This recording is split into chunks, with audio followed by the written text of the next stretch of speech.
जमहूरियत मुकदमा हार रही है। ये हुकूमत कौम के जिस्मों पर हो सकती है, दिलों पर नहीं।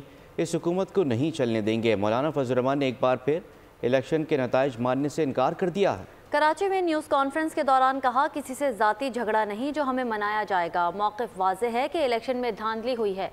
मुल्क भर में मुहिम चलाने पर गौर कर रहे हैं।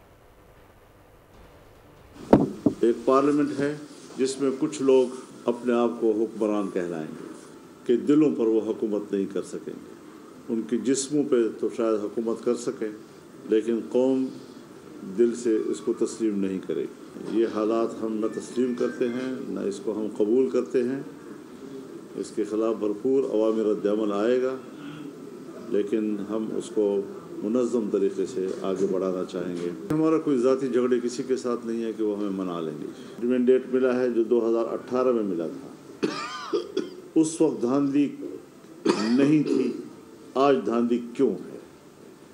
दोनों से सवाल है। लेकिन जमीयत उलमा अपने उसूली मौक़िफ़ पे कायम है। धांधली 18 में हुई है तब भी धांधली है, धांधली 2024 में हुई है तब भी धांधली है। सब्सक्राइब करें और बेल दबाएं ताकि कोई खबर रह न जाए।